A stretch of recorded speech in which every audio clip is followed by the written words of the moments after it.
The Ron G. Evening Show, the Impact Hour with Joseph Lee. Filling in for Joseph Lee is Craig Washington. Don't forget to hit that subscribe button. All right. Good evening, everybody. Good evening. And it was a hot one here in San Antonio. It got up to 108 degrees. People were cooking on the sidewalk. No, they weren't. I'm just kidding. But you could have cooked something on the sidewalk today. It was a little hot out there. I'm not gonna lie to you. I stepped outside, and you know how sometimes you get goosebumps. Well, it was so hot the goosebumps was chased away. I'm just telling you, it was hot. So if you in air condition and you step outside, it'll take your breath away. It's like being up north in the wintertime. You're in that warm house, and you step outside, you get that deep breath, all that cold air comes in, man. I tell you, that's a feeling that you got to live up north to understand that. For one thing you got to do. All right, we're coming up on the top of the hour, and we got Mr. Craig Washington in here filling in for Joseph Lee today. Let me go ahead and cut our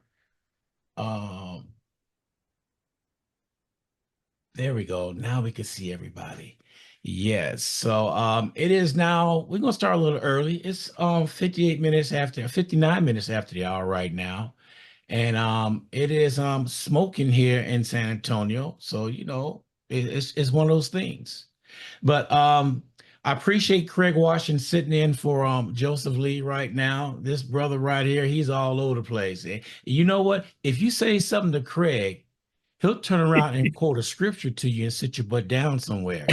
I'll let you know that right now. That's just how it is. Because I've been talking to people lately, and a lot of people have been quoting some scriptures. It's like the Holy Spirit just filled them up. I remember one time I was at Burlington store. I'm a tie freak, so I was in there getting some ties. This young brother came up to me and said, "Man, can I ask you a question?" I said, "Sure." He said, I got a job interview tomorrow, and I'm lost at what to wear." I said, "First of all, do not wear a colored shirt. Wear a black shirt and a power tie." He said, "What's a power tie?" So I showed him what a power tie was. He looked at it and all that stuff and everything. He said, "Man, thank you, thank you." I said, "So why did you come ask me that?" "I don't know. The Holy Spirit told me he was a godly man, so I came up and talked to you." Man, I was blown away when he said that.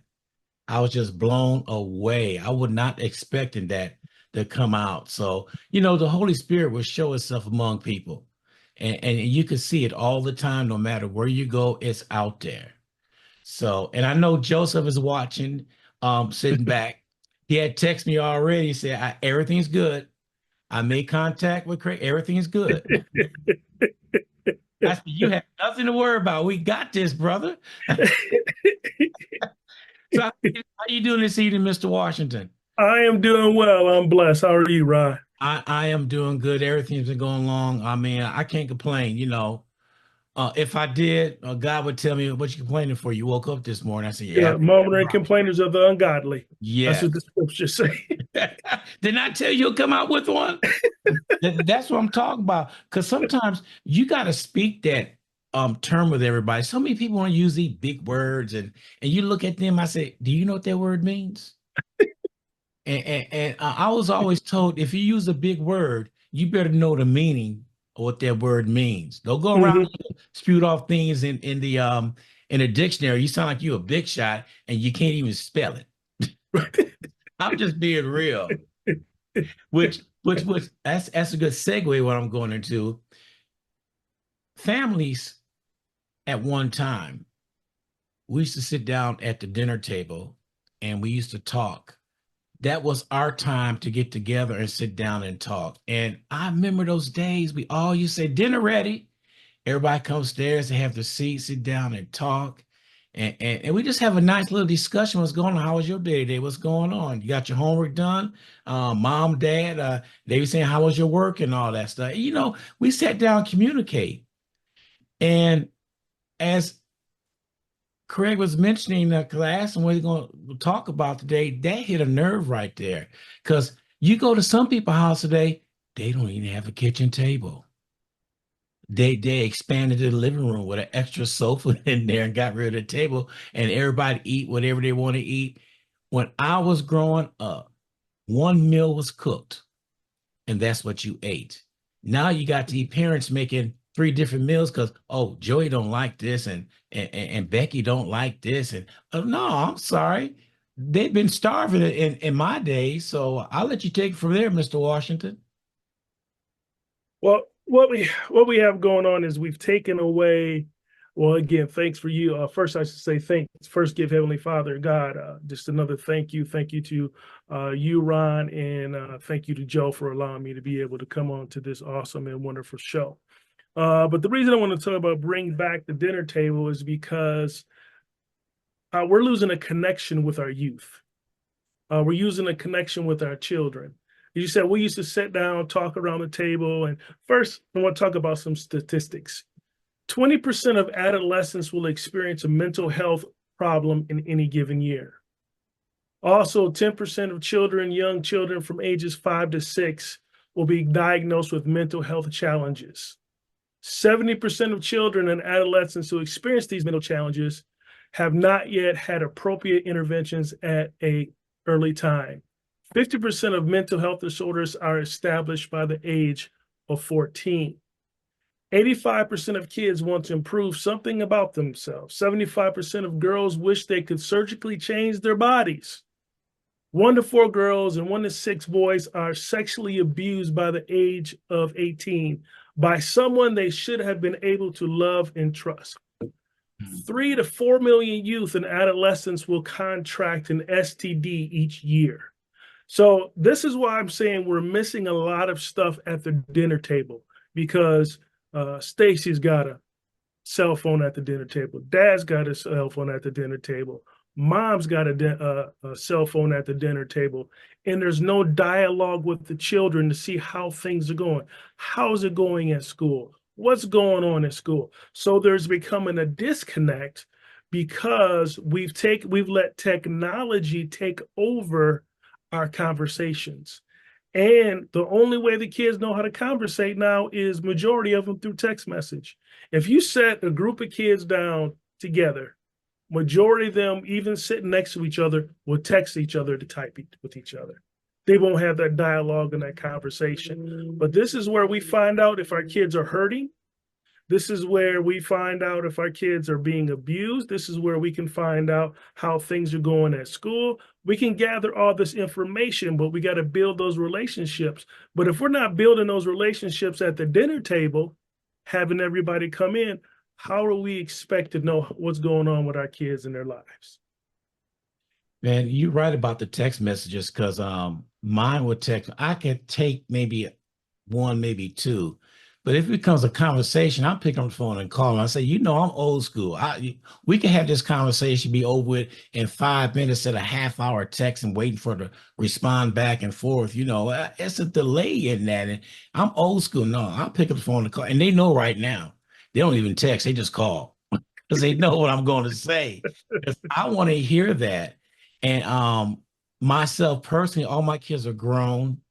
And what I do mainly on Saturdays, I call each one of them along with my grandkids. I just give them a shout, how y'all doing and everything. What we gonna do? We gonna meet up, or just to touch base. And then my dad, he's still living. He's in Chicago. He's 92 years old. I call him all the time too because you could text all you want, but it's nothing personal. Right. And like I said, and the dinner table is supposed to be a place where you can sit down, and that's when you find out what's going on with your kids. Mm-hmm. Mm-hmm. And we're losing that because a lot of people are comparing their families to other families. Also, I think it's hurt us at when we were, do as I say, not as I do. Then also we can go into, we had to, I'm trying to think how to put this correctly. Stay out of grown folks' business. Some stuff, yes, I have to agree. Some stuff was grown folks' business. But sometimes we need to hear Uncle Mike was in that, because they had codes back then when they wanted to talk about somebody going to jail. It wasn't they went to jail. It was like, Hey, what happened to Uncle Mike? Oh, Mike, he's visiting Mississippi for about how long he gonna be down there? Oh, he about to be down there about 25 years. Hmm. So when you're little, you didn't realize, but some of that stuff, Yeah. what did Uncle Mike go in for? Uncle Mike was selling drugs, and he's spending that time. These are some of those conversations we need to have with our children, but it goes back to how we were taught. If we were taught a certain way, then that's the way we're going to. And I've made mistakes because of that training. Do stuff. Don't ask no questions. Some kids want to know just because they don't understand what's being said. Or you ever get in trouble for, and then they say, "Where you been?" And then you say, "I was at," and they tell you to shut up. You're not supposed to be talking yet. That messes you up. That messes you up because you don't know when to talk and when they say, and then they were like, "All right," and they expect you to say something, and then you don't say nothing, and then you get popped because you're like, "I didn't know if I was supposed to talk or not talk." So Yeah. all this stuff is going on, and we need to really sit down and be able to get rid of some of the things that we need to get rid of, and then some of the things we still need to keep. Like, sir, you shouldn't be arguing in front of your children. There's some stuff that's not shouldn't be done at the dinner table. Y'all arguing over bills in front of the children, that's not the right thing to do. Take that somewhere else. Yeah. Build that relationship. We're not building relationships like we used to build relationships because we stepped out of parenthood and went to friendhood. I want my kids to like me. I don't want my kids to dislike me, but there has to be a parent and a child mentality. Because if there isn't a parent and child mentality, that kid's gonna think y'all on the same level. Why you think they get mad? Did you see? I sent you that video of the boy that destroyed his 12-year-old Oh, boy oh, I that looked at destroyed that because his mom's apartment. oh, how you break a countertop? This guy, I'm sorry. Remember when I asked you, I said, and he's still living? I shared that video and people's come back. Are you guys said no? I don't know how old was the kid? 12. 12 years old. Mm-hmm. So with his anger lashing out like that, he had to have seen it somewhere. He's seen it somewhere, but then also that still goes down. I think because um, if Joseph may type in on this one, I think because we felt we didn't have certain things, we give them to our kids. My kids got when they were in elementary. I wasn't planning on getting them a cell phone, but I got them one because I was working, my wife was working, and they walked to school. And if anything happened, I wanted them to be able to contact me. Yeah. But we've gone so much of pleasing our kids and getting the kids everything that they want, it's messed them up because they think they deserve it. They don't think they need to earn it. We had paper routes. Don't let it be winter. Oh yeah. I Bunch know of what you're gonna kids get say. together. We going to shovel whoever's driveway that needs to be shoveled, or we had those ones. We were entrepreneurs back then. Mm-hmm. Okay, we had the one lady, old lady, she couldn't cut her grass, but she went to cut her grass. Those are the stuff that was instilled in us. Now there's nothing instilled in a lot of our children anymore. They think they deserve everything. That's why when they get older and they get a job, they think they need to come in the job making $30 an hour. They don't think they need to work their way up, or I don't think I should work 10 hours. I only need to work 6 hours. And in that 6 hours, I need to get a break and come back on a break when I get done. We're not equipping our young folks to deal with situations. This is why they're getting shot by cops. Who you think you pulled over? Who it is? I did ride-alongs as clergy. I had people jump out on cops. Cop is just like, hey, your plate is falling off. It's some of it, some of the stuff, was people had a right to be upset, but some majority of the time it wasn't. But it's causing growth. I mean, look at the fights in the grocery stores. Look at the fights at McDonald's over how we're speaking to each other. And if we're not having those conversations, sitting down at that dinner table to teach them at a young age how they're supposed to, we had to say yes, sir, no, sir. Mm-hmm. Yes, ma'am, no, ma'am. We couldn't wear our hats. Well, don't let me wear a hat in my grandmother's house. Whoa, boy, you wear that hat in the house. Don't walk into church with a hat on. Yep. They had certain rules, especially don't go in that room with all the plastic furniture with the plastic on top of everything with the runner down. That usually got about to get a beat down, but we're losing that instilling with our children. Okay, this is what you do. Have you thought about getting them? What do you what? I don't even hear a lot of talk to parents. I don't even hear them ask their children what they want to do. There was I was watching, I forgot what show I was watching. There was a lady, she was fifth or sixth generation Section 8. They asked her why she didn't want to get a regular job. She said, because my mama, my grandmother, all the great grandmother, all were on Section 8. So that's what I feel I need to do because I don't need to work. So we're not instilling that stuff in our children. That we're not taking that time. Even when you go on a trip, what are you talking? If you're going to say to the amusement park, what are you talking about? You having fun, but do you take that time to ask them what their interests are? What do you want to do? Do you want to go to college or do you want to do a trade? What do you want to do? What do you see yourself doing? And then getting them, hey, is that you want to be a police officer? Yeah, okay. You want to be a firefighter? Here. You want to be a doctor? Here. You want to be a therapist? Here. Look at this stuff to see if you know what you want to do, and then help them go along. Then when they get old enough, they can make that informed decision. This is what I want to do. But a lot of them, they don't know how to make that informed decision because they're never taught. They get the stuff from the counselors, and the school system is not the same as it used to be. Yeah. Do what you want to do. Because And mama comes up to school, acts a fool, and her son acts a fool. But somehow I was watching a parody yesterday. Um, Mom comes in, speaks to the teacher, and says, "I know my son wasn't acting a fool." He goes, "No, ma'am. He was hitting people in the back of their head. He was doing all this." He goes, "Okay." So they show her the video. Everything's on camera. Boys kicking people, hitting them with the girls in the back of the head. Mom says, "That's AI. You know, my baby would never do nothing like that." But it's wow. so true. I mean, even though it was a parody, it wasn't true, but it's a parody. Being even one that worked in that environment as a behavior interventionist, I had parents always tell me, my son don't do that. My daughter don't do that. But I got the proof. But I'm the one lying. Yeah. So we Yeah. got to get back, and we're losing the community mentors because some of us only had single parents at the home, had a mom to raise us. But then that time, you still had other men that were in the community that would step up and say, "Hey, you know, you ain't supposed to be doing that." Would give you some mentoring. Now, mentoring is not like it used to be. You can't tell me what, Ron, you can't tell me what to do. Yeah. How you gonna tell me what to do? You done been through it, started your own business, but they know more than you. Don't tell me how I need to dress.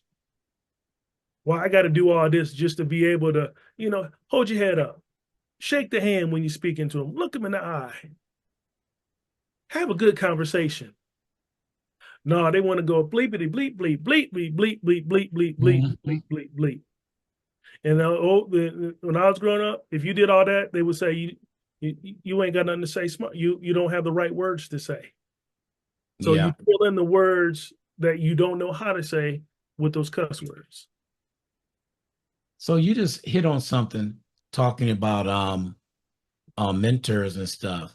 So how do we get that going? Where do we start at? It's almost like there's a blueprint out there for that because we all grew up through there. How do we get those values back again? It's being part of community events. I know Joe has stuff with his sorority. I don't know what you have going on with the stuff that you do. School, if we can get into backpack days, where the community gives out the backpack, have a therapist and some mental health coaches and some life coaches there, and say, hey, if you need help, we're here. We can help you with this. Because part of also being a youth mental health coach, I deal with the parents. So a lot of times the parents don't know how to communicate with their children because their children don't know there's no communication.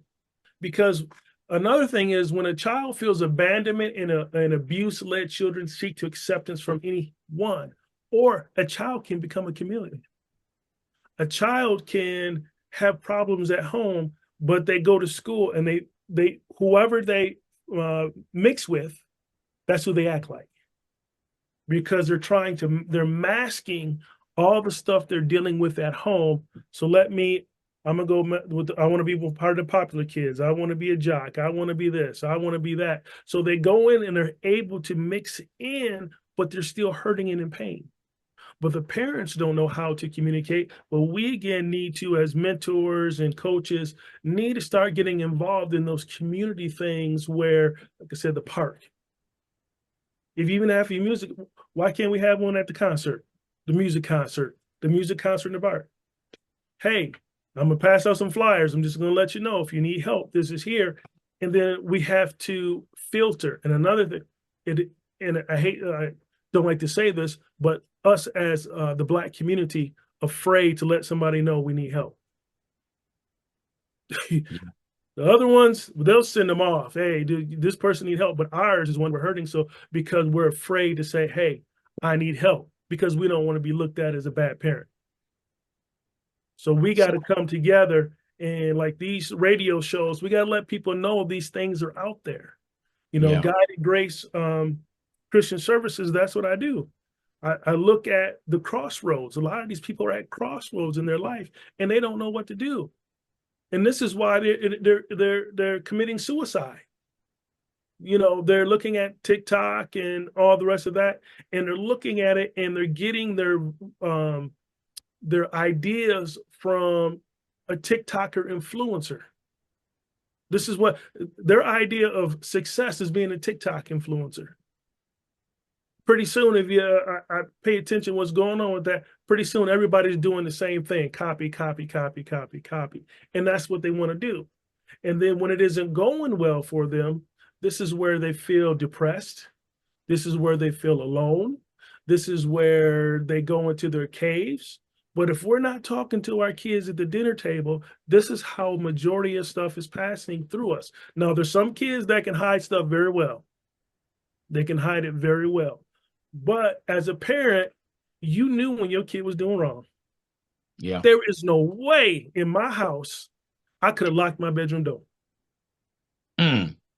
There is no way I could lock the bathroom door, even when I got older. Why is this bathroom door locked? You don't pay no rent here. Well, okay.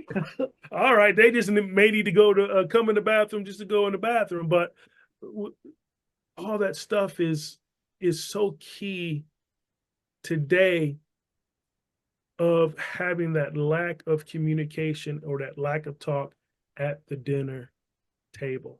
And until parents can see that importance, it's not going to change. It's not. Yeah, I'm gonna piggyback on something you said about the kids in an abusive relationship at home. Excuse me. What compound that is, they're at home getting that, and they go to school and they're being bullied. So that's a lot of pressure on them. That's why some of them explode. I was always told to this day, look out for that quiet person. You never know when they're going to explode or do anything. So I think Joseph said it before.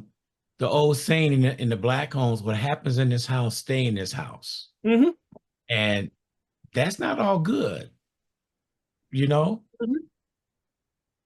they're reaching out for help. And you can see it if you, like, for instance, I'm working. I got this one guy on my team, always mad. He was always mad. And so finally, I went up and talked and said, what's going on? He said, man, they just mess with me. So I said, okay, well, go over this right here, what I'm giving you, and sign it. And it's not a write-up. It's just something to let you know you were out of bounds. It's a warning. He sat there for 5 minutes, just looked at it. Then it dawned on me, he couldn't read. He couldn't read. So I suggested, I said, I want you to come by here every evening about 10, 15 minutes and let's see if I can help you. So I Mm-hmm. turned around and found an organization that took him in. Do you know within a year that dude excelled? He started understanding everything. But that's us. We gotta look at those symptoms that's going on. And with society right now, we have no time to look for. I ain't got no time to look at them. Mm-hmm. So I look at things like that. We're part of the problem. Mm-hmm. Regardless, we're part of the problem because we don't take that time out like our parents, our grandparents took out for us. Mm-hmm. You say, oh man, that's their problem. No, that's your problem. I think you said it the last show that they come into schools and find out, okay, how many prisons we're gonna build. Yes. Mm-hmm. They come in, usually, I think it's third. I have to really look it back up. I think it's the third grade. They look at the third grade test scores and see how many prisons they need to build. But if I tell you certain people in our community, oh, that's fake. No, I had a professor tell me at a teaching event, this is what they do. He said, I'm not supposed to tell y'all this, but I'm telling y'all this. This is what they do. They look at these grades to see how many more prisons they're going to build. And if they're looking at that, that's telling you there's a problem at the dinner table. There's a Yeah. problem. And we got to see it and say, what do we need to do to change it? How do we refocus it?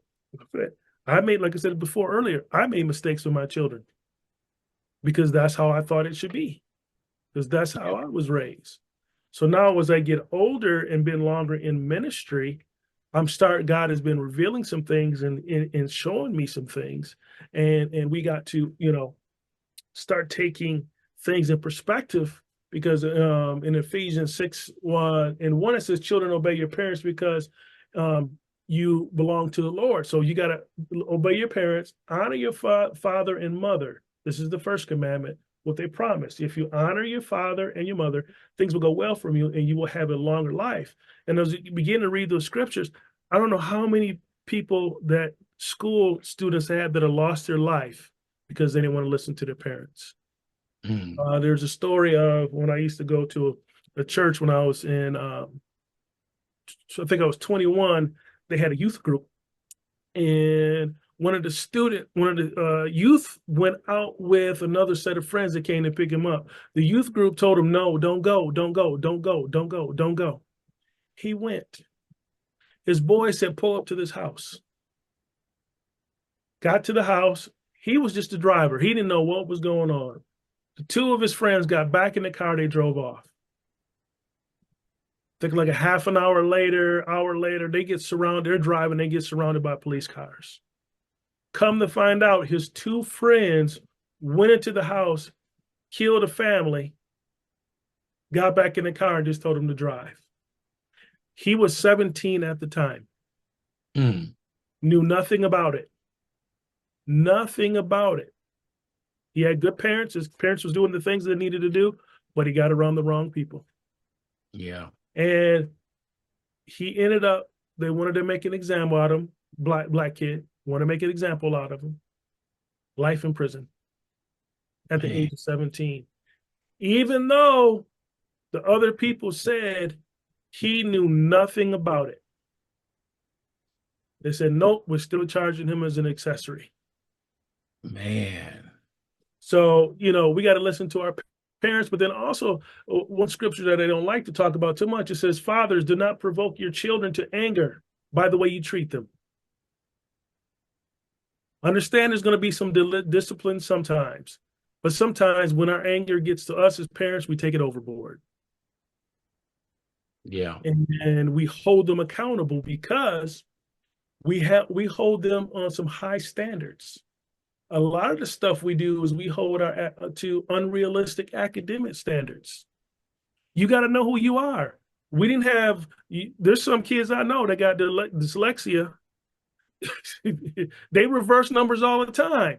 But you better get all those good grades. If you don't get those good grades, you're done. Dysfunctional family dynamics. Family is going crazy. Mm. Then we have lack of true connection. They have lack of true connection to friends and family. Social media brings an impossible set of thresholds or comparison. They're always comparing. Remember when we used to get our school, we would get mad at our parents when they shopped at Myers, or I don't know where you were at that time, but they shopped at the regular grocery store and they got them what we call the Meyer shoes. Yeah. Man, I was like, Mom, come on, Mom, I don't want to wear this. Boy, you getting what I can get you because this is what I can afford. So you Right. had to go to school and your friends, whoo, Oh. would light you up. Where you get them from? Oh, look at them specials. Oh man, they would dog you out. And, Yeah. so that was a part of just comparison.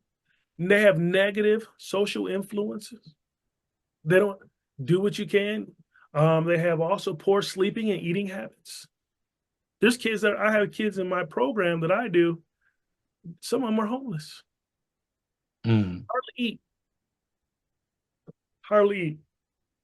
And one of the last things they have is they're missing no spirit. They have no spiritual foundation. They don't know they can rely on God to help them. They don't know they can rely on God to help them. We have to teach them the road may not always easy, but you got to keep pressing on. There's also another part of the scripture says, rather bring them up with discipline and instruction that comes from the Lord. Sometimes we got to pray to ask the Lord lead us and guide us. Yeah. Lord, ooh, ooh, my oldest, oh my goodness, my oldest, ooh, he can take a whooping and take a licking and keep on moving. He wasn't gonna tell you nothing. One time my wife had him, he had I think a mallow bar. He ate it. He did not, he was the only one there. I should say in the kitchen at that time. Did you eat it? Nope. Did you eat it? Nope. Was gonna just hold on to it. Now my other two, my daughter, I just had to yell at her. And my other one I had to get a few times, I should say. But each child is different. And we have to realize, as I got older and went through some things and dealt with some things, I had to look at sometimes we are still in our own trauma from our parenthood Yeah. and the things that we've been through. So we are still dealing with trauma. And then we bring that trauma over to our children. And then if we don't correct it, and if they don't get God the way they need to get, that trauma is carried. And then it's carried from generation to generation. It goes to the third and fourth generation. So we got to, sometimes we got, Lord, how do I deal with my child? Even Lord, reveal anything they're doing that they shouldn't be doing. Yeah. We need to get in that, but it goes into the parents being spiritual and their parents spending that time with them at the dinner table. And it doesn't mean just the dinner table at home. When y'all go out to eat, what are y'all talking about? Or is everybody on their phone? Exactly. Phone should be taken away at least 2 hours before your child goes to bed, if you can, because now it's a total. They'll let you take that phone and have another backup phone you didn't even know they had one. Or they tear up the apartment. Or they tear up the apartment. Well, But just because when you look at, have you ever been tired and you started looking at your phone, all of a sudden you weren't tired no more? Because it messes with your brain. It gets it going again. So that's why you see people, man, aren't you supposed to be in bed? Yeah, but they on TikTok. And those little 15 minutes, I mean, not 15, little 15 seconds, 30 seconds, they done flipped through 300 of them, didn't realize it. They said they was going to bed early. It's 9 o'clock. Now it's 3 o'clock, 9 p.m. Now it's 3 a.m. in the morning. yeah. I tell you what I do. I started doing this a few years ago. All right, Monday through Friday, my phone is with me. Everything's going on. But Friday night, that phone stays in my office charging. I do not bring it in the bedroom. It stays in the office charging. It stays like that the whole weekend.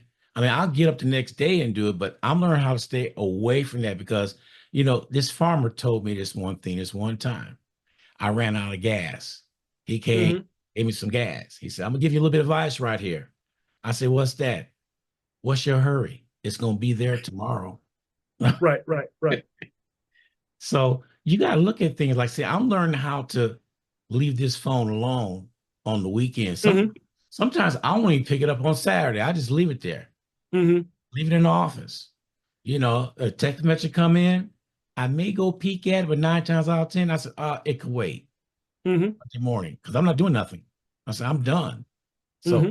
I get like that sometimes. Sometimes when I come home from the studio, the last thing I want to do is listen to music because I've been with it all day. That's the last thing Right, I want right, to right, do. right. So being said like that, we have to communicate to the kids like that.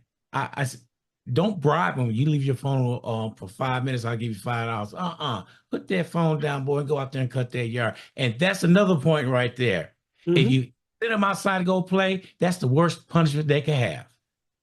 Because back in our days, outside was wonderful. We didn't want to be stuck in the house. You see how that role reversed? They got TV, they got game system, probably a microwave and refrigerator in the room. When you tell them go to your room, it's like going to the hotel.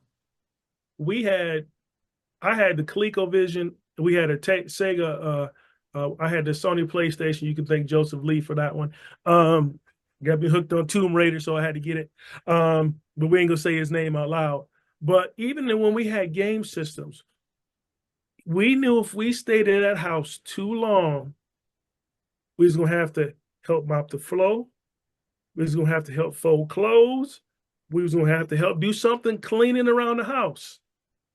So we know when Mama got up, Y'all it's got time out. to go.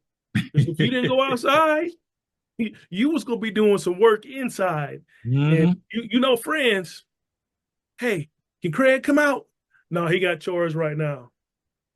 And then you in there for the rest of the day. Now you looking at the window outside the screen door. You looking at everybody playing outside because you wanted to stay inside. So we didn't want to stay inside because we knew if we stayed inside, but we had fun staying outside. We talked about each other. We having a society where we can, me and you could get in a fight round and be like, you want to go play tomorrow? Yeah, okay. And we was friends the next day. Yep. Or your parents or your parent made you go back and apologize. But he said we was playing your mama jokes and he said something about you. Go apologize. You know that's your friend. Yeah. You went over, Miss Goldman. Yeah, I thought the Rob. Yeah, I'm sorry. You want to come in and play? Yeah, okay. I mean, yo, it's straight. Now it's like Yeah. they hold grudges for years. For years, they hold grudges. And you still ain't speaking to each other.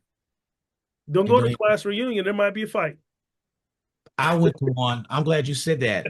These guys was fighting over this girl who's married back in high school, and they started fighting. I said, "What are y'all doing? Neither one of y'all is married to her." I thought that was so funny. You fight over somebody that's not yours. But you're right. And you brought up the game system. I remember my kids was little. Um, they had their games. Every time they didn't do anything I asked them to do, I would take one of their games. And this started in January. Hmm. So by the time November came around and it was out for Thanksgiving and all that stuff, I gave them all the games back. They Hmm. brand new games. They asked me, why did you do that? I said, well, number one, I'm not buying y'all no more games because back then, $29 for a game was expensive to me. Not Yeah. like now, but I would take them games away from them. And then they knew for 2 years in a row, they knew they're getting all the games back. So that one year I didn't give them nothing back. So why I didn't give it? Because y'all was anticipating I was going to give it back. I'm going to wait for Christmas this time around. But they after that, they knew they had to do what they needed to do. Hmm. If fans or buts about it. And I would sit down and ask them, so how was your day? My youngest son, he decided to cut up in school. Teacher called me. I went over to the school. I watched him cut up. I said, can I take him home with me to lunch? I brought him back home with me. I said, I saw what everything you're doing. So, he got the family little pat on the butt and all that stuff. I brought him back to school. I said, you don't have a problem with him no more the rest of the year. And they didn't. They didn't.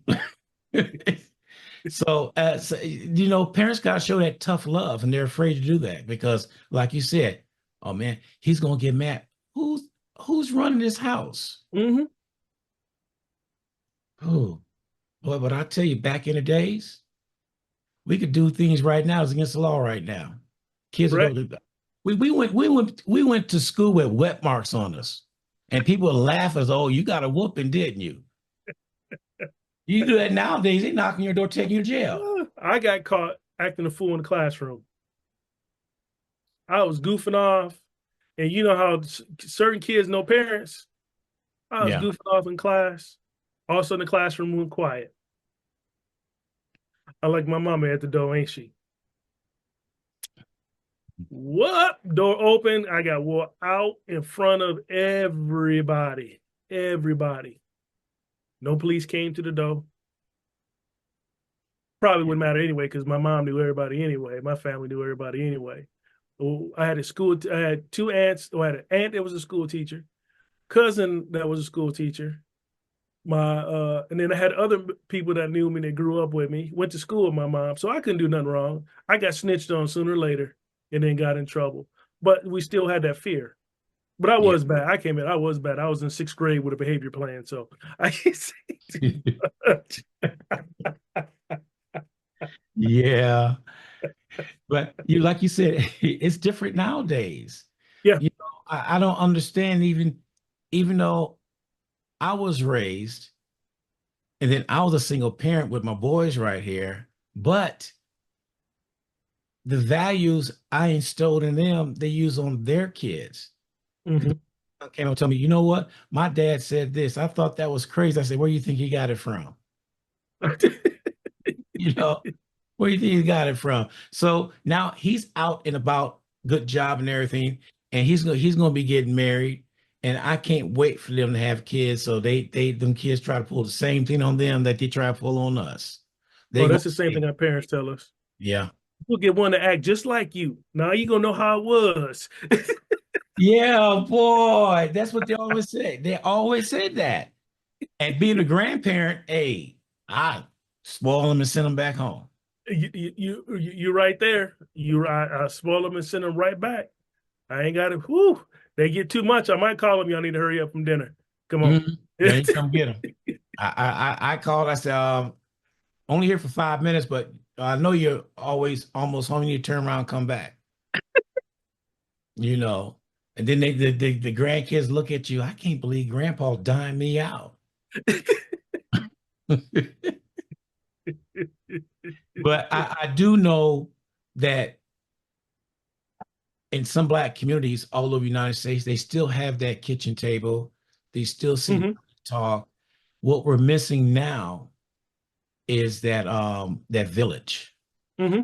But we're missing that because I think last time we talked, I said, "How did Dad find out I did something down the street?" This is back in 19. I'm going to say my age. This is back in the 60s and stuff. It wasn't even pagers out back then. People barely had phones. I thought they sent out smoke signals or something. As soon as I got home, they heard what I did, lightning fast. And I have never figured that one out. Then after I grew older, it was the village. Hmm. But everybody knew each other. They looked out for every other kid. So who boy are you? You a Gordon? Oh, I know your mama. Oh Hmm. Lord. You don't want him to know that, know your mama and your daddy. Oh, you straighten up real quick because they will tell. Hmm. Or they discipline you themselves and then call Yep. your parents. I had a whoop Ron's butt because he was cutting up. Hmm. So And then we your don't have parents be like, "I get him when I get home." So you done already got a butt whooping from somebody you didn't know. Now you about to get another butt whooping when you get home. oh, and it goes further than that. Not only your mom, your dad, your grandmother, your auntie, your uncle, like you was lined up next. Well, and that was deterrent to do things again. Once you got your butt wore out, you didn't do Hmm. it. I hated Thanksgiving when I was little because there's in my grandmother and my great grandmother lived together. My grandmother lived upstairs, my great grandmother lived downstairs. So on Thanksgiving, all the men went upstairs to watch football game. All the women were downstairs at the dinner table. So in order to get your food, if you was going to get seconds, you had to walk across the women table, walk in front of the women table. Uh, my mom be like, "Oh," my mom be like, "Oh, let me tell you what Craig did." Oh, this. So now they snitching on you. So now you got to explain why you was acting that way, because every aunt got to ask you a question. Did you know better? How come you did it that way? What was you thinking? You like, oh my goodness. So you had to deal with that. So I didn't like Thanksgiving because I didn't like walking across because I got in so much trouble. Oh man, I can Why you see not doing that. good in school?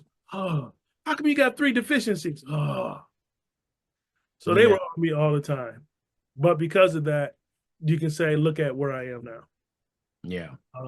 Look at what we're, if we look at, even though as hard as our parents were, yes, they did abuse us.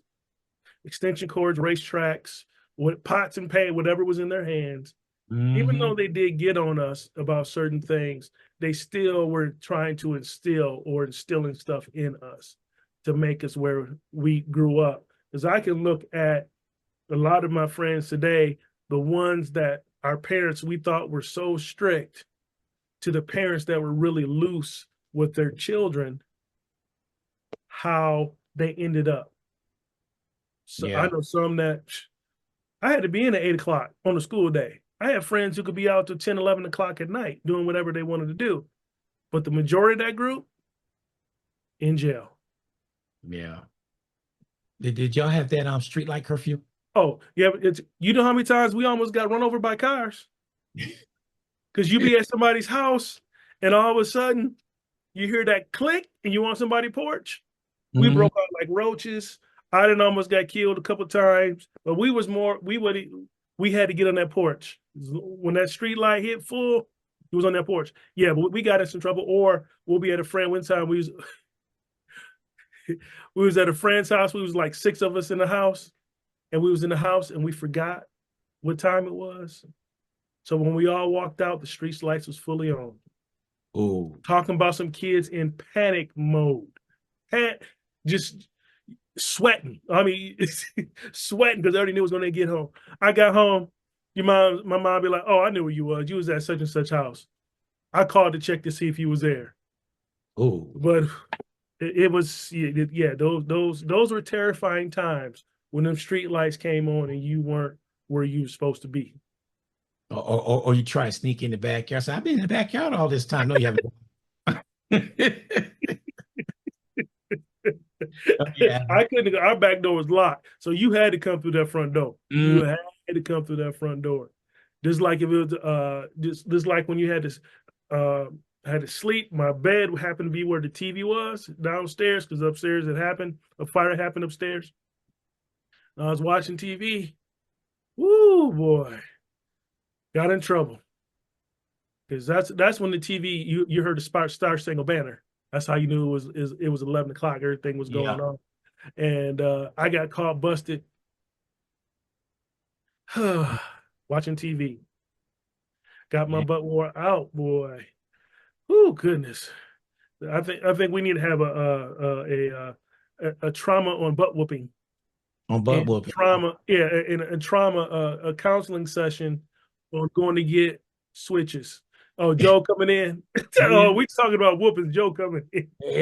That's one need a whooping. That's the one right there that needs it. I don't care what anybody say. What's going on, Mr. Lee? Look here, man. Listen, I was trying not trying to focus on do 3 things at once. I had a meeting going on, but I said, y'all having too much fun. I gotta jump in here. Oh, First of he. all, I gotta get Craig because he didn't call my fraternity a sorority. So I Oh, got sorry, people calling me. sorry. I got people calling me from all. So what do you call us? I said, oh boy, it's a fraternity. First of all, and Glenn, because I got people watching now. They'll be in said some stuff now. So first, it's a fraternity, Kappa Alpha Psi fraternity, the greatest fraternity in the world. Sorority is, not to downplay sororities, but I'm not definitely not a female. I'm a male. Sororities are for the female. So I gotta say that. But man, y'all having too much fun today. But you hit so many good points about family, and that's what we need. I got to bring up a little bit about the election efforts at DNC, talking about family and middle class and value. So we'll talk about that next time. about family values. Still want to bring attention to those kids, the people that are missing. I'm still posting people.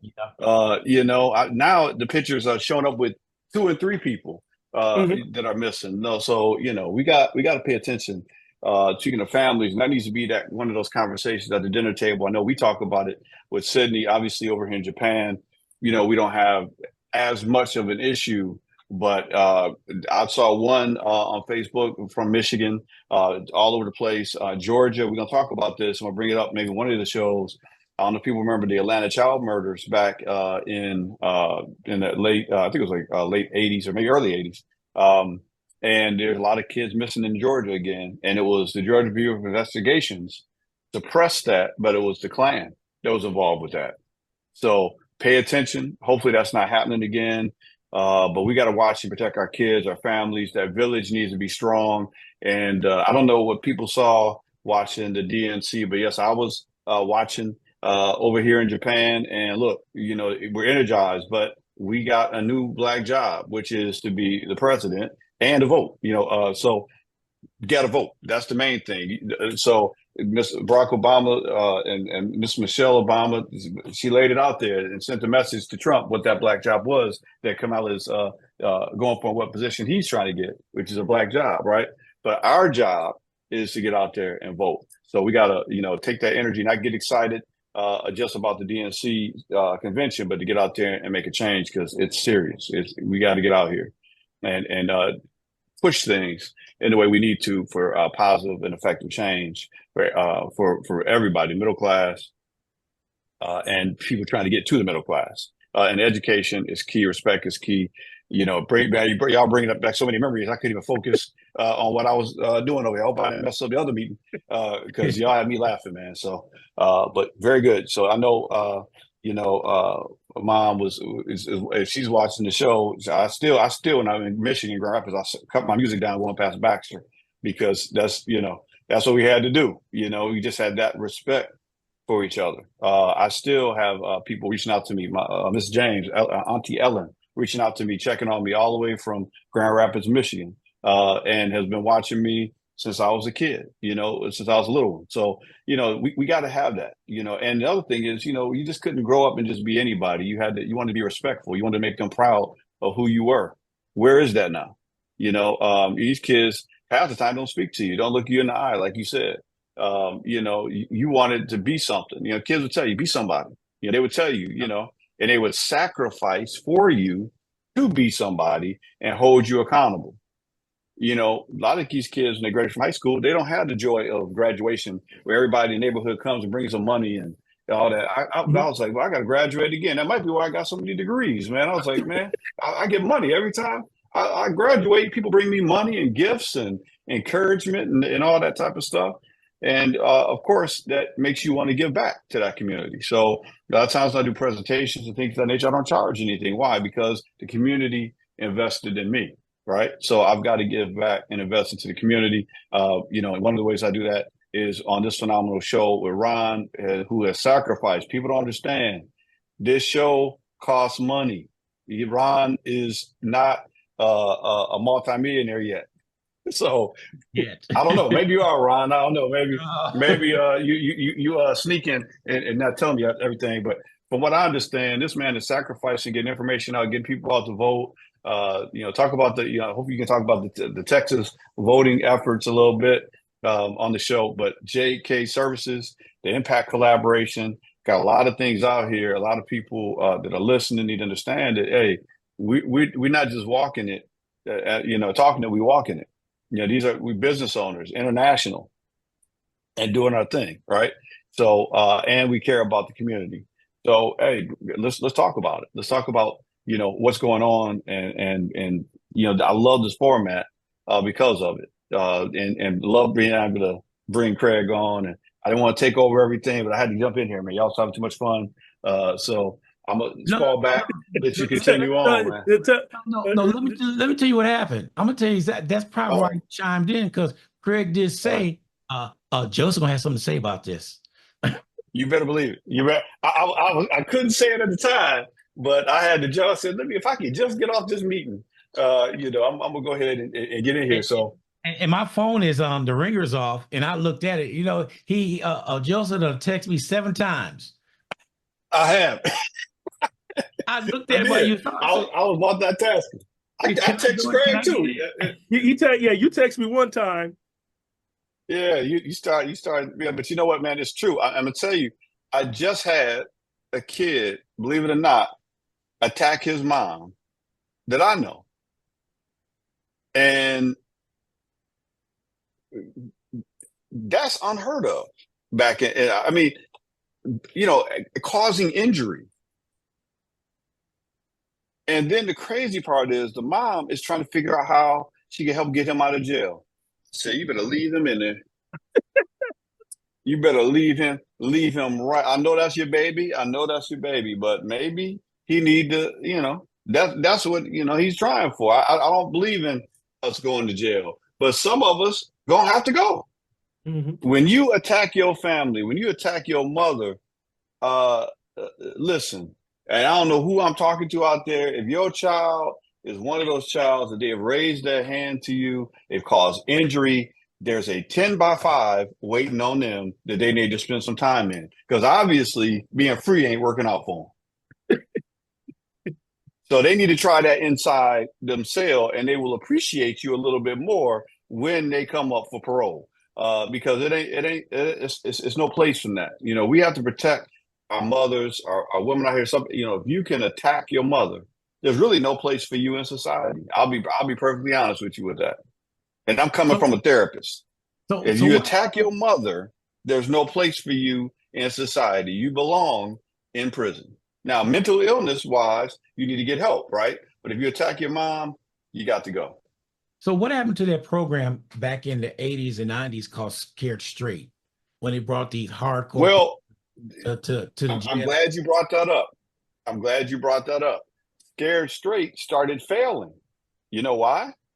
Because in some of the programs that I used to work with, they were bringing the kids into the prisons and it was having the opposite effect. They were starting to see too many of their friends and family in jail. So it became a good thing.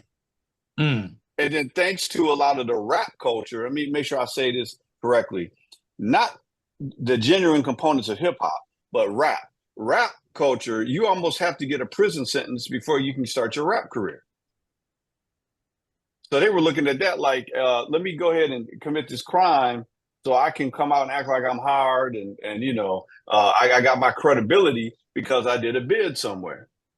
So a lot of kids, when they thought like they could fail and drop out of school, they thought like, you know, I'm gonna go through the school of hard knocks. And you see those kids, I grew up from the streets. I grew up in the school of hard knocks. Okay, a lot of times they're talking about I went to jail to get my experience and I survived in there.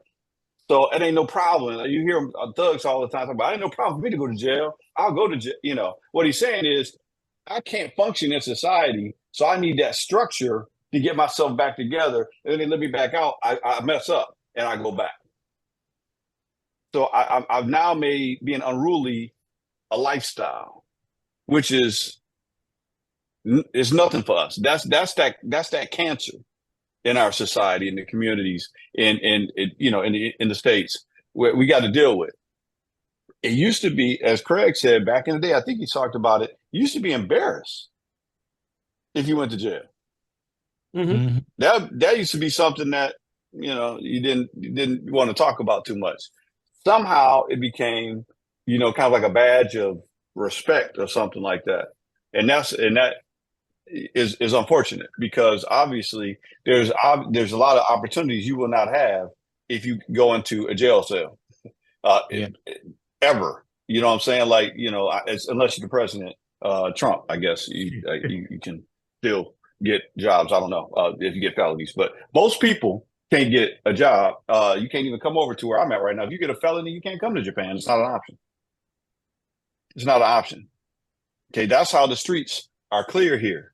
And by the way, I was over by the jail here in Japan. I just happened to be going to get some work done on my car. Got something done on my car, and I heard them hollering in the jail. I think they beat people here in jail. That's not funny, but so it is. Listen, it might not be funny, but I was like, I'm trying to hear. Somebody was hollering. I looked across the street and I started Googling. I think they have corporal punishment in jail. Mm-hmm. So, see, here's the whole thing about criminal justice in jail, and maybe why there's no crime in Japan. People don't want to go to jail in Japan. You go to look at some of these jails. I know in Grand Rapids, go look at the Kent County jail. They got a nice gym and a big glass window and all kind of stuff. That if you in the hood with rats and roaches, a jail cell might not be for you. You think a bad option. It's a horrible option. It's not what you're supposed to do. But over here, they're not trying to go to jail. They'd rather live on the street than be in jail in Japan, right? So Yeah.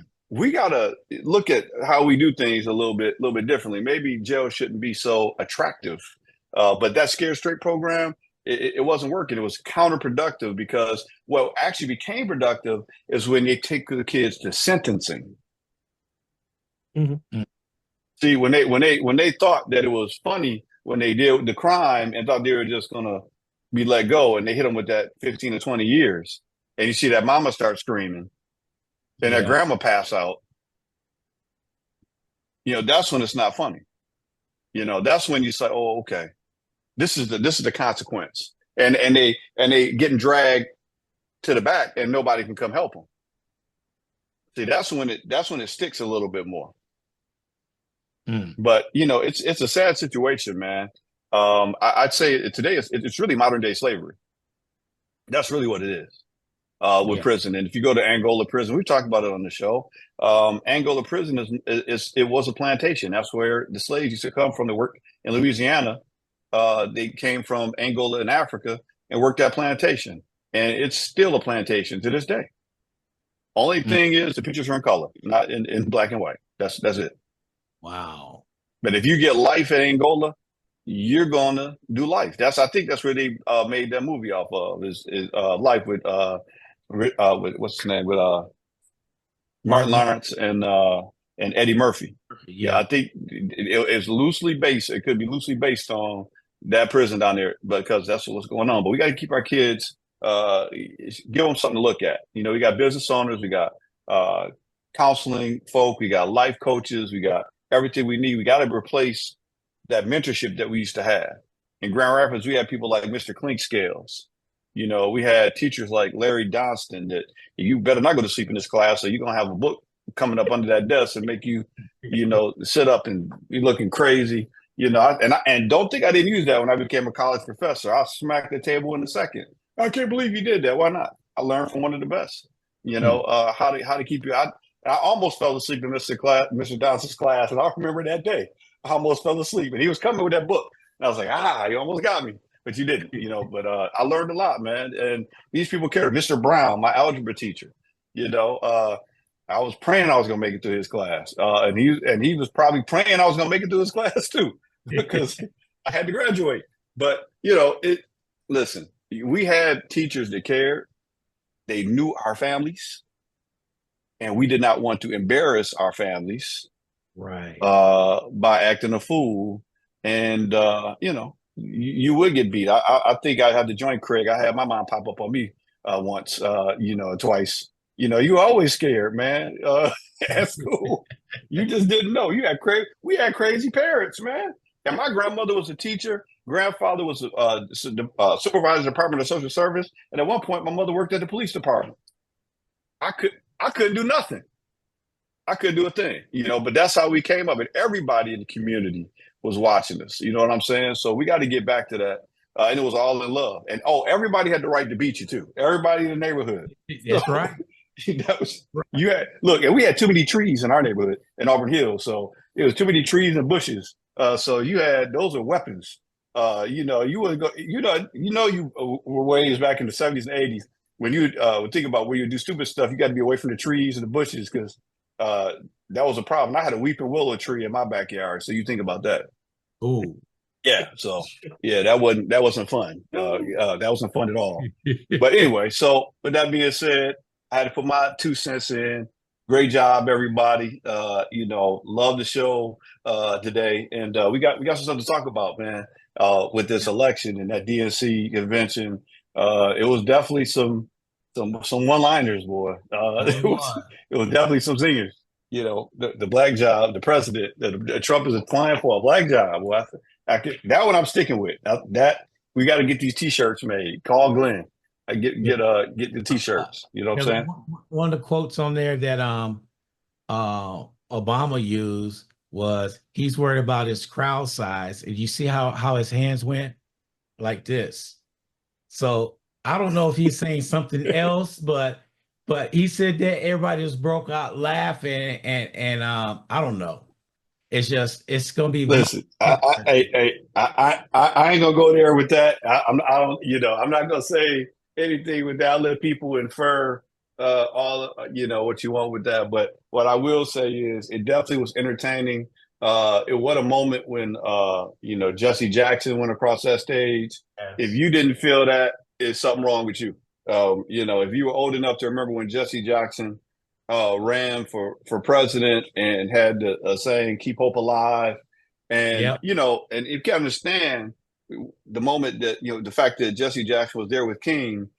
Look, that was the mountaintop moment. That was the mountaintop moment where he got to see the mountaintop. He got to get his roses while he was alive. I know I teared up a little bit because I understood the significance of that. You know what I'm saying? While he's still here, he got to see the mountaintop where it's a strong possibility that Kamala is going to be the president. Now, I don't know if it's Kamala or Kamala. I can't remember. I don't know. Is it Kamala or Kamala? Help me out right now. Which one is it? We're going to do a survey. Is it Kamala or Kamala? Go fish. I don't know. I ain't messing with neither one of y'all, man. Look, Ron, you want to shake your head and go be fish. Go fish. Every time I say, go back to go fish, my wife come and correct me. It's Kamala. I don't know, man. Look, I'm trying to look. Somebody got to help me out, man. I don't know, because my mom's name was Pamela, so I keep wanting to say Kamala. Then when I say it, some people look at me crazy. So it's the Kamala, but I don't know if it's Kamala. So we're gonna say I'm gonna just call it Kamala, because that was close to my mom's name. Somebody can confirm it.